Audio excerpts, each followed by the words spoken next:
नमस्कार, मैं हूँ तमन्ना और आप देख रहे हैं टॉक विद तमन्ना। जी हाँ, हम सरगुजा के छत्तीसगढ़ के अंबिकापुर में आए हुए हैं। हमारे साथ अधिवक्ता हैं हमीदा सिद्दीकी। जी हाँ, ये बिलासपुर हाई कोर्ट में हैं और बहुत ही नामचीन अपना काम बना चुकी हैं। बहुत सारे एनजीओ चलाती हैं, समाज सेवा करती हैं। हमीदा जी, हम ये जानना चाहेंगे आपसे कि आप अधिवक्ता हैं, वकालत में इतने साल से हैं, तो थोड़ी-सी जर्नी हमारे लोग जानना चाहते हैं आपके बारे में कि कैसे यहाँ तक पहुँची, आप हाई कोर्ट तक पहुँच गईं, कहाँ से जर्नी आपकी स्टार्ट हुई वकालत की?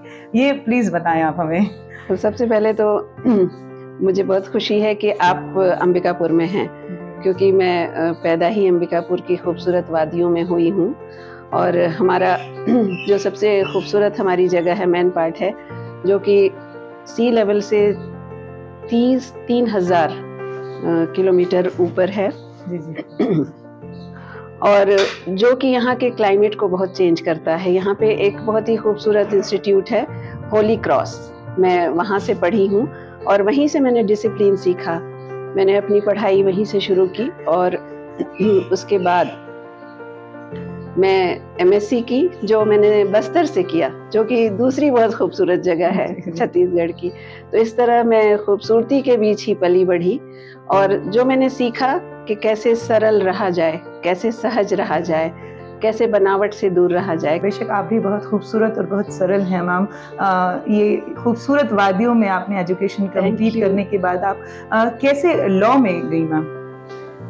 बेसिकली मैं साइंस स्टूडेंट हूँ, लेकिन उसके साथ एक प्रिविलेज मेरा ये रहा कि मेरे फादर बहुत ही नामचीन वकील रहे सरगुजा के, और उसके साथ साथ उनका झुकाव पॉलिटिक्स में भी रहा। मेरे किसी भाई ने वकालत को पेशा नहीं अपनाया और मेरे फादर इस बात के लिए थोड़े दुखी रहते थे, लेकिन मेरा मैंने पढ़ाई कर ली और पढ़ाई करने के बाद पापा ने कहा कि तुम्हें वकालत करनी है, तो मैंने उनके साथ प्रैक्टिस की सरगुजा में ही।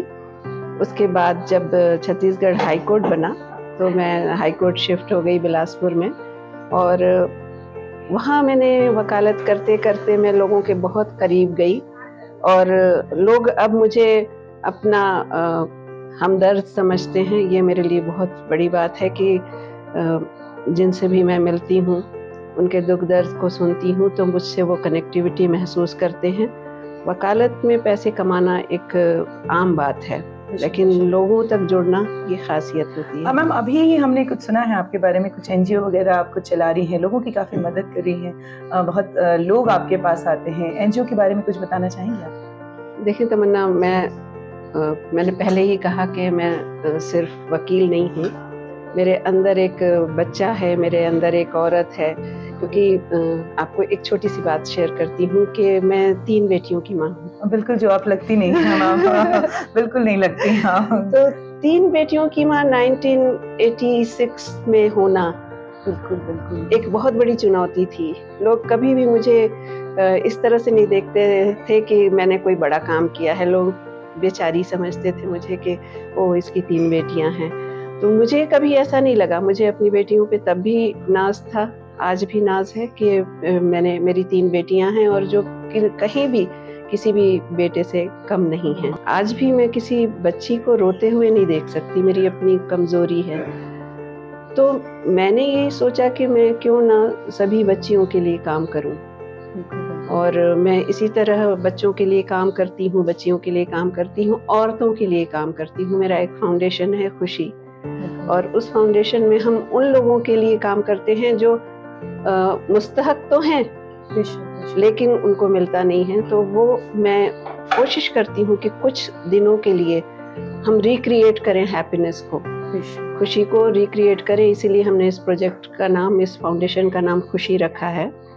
और आपको बताना चाहूँगी कि जेलों में कभी आपको मौका मिले या आप शायद गई भी हों, तो वहाँ पे जो औरतें होती हैं वो बहुत दुखी होती हैं।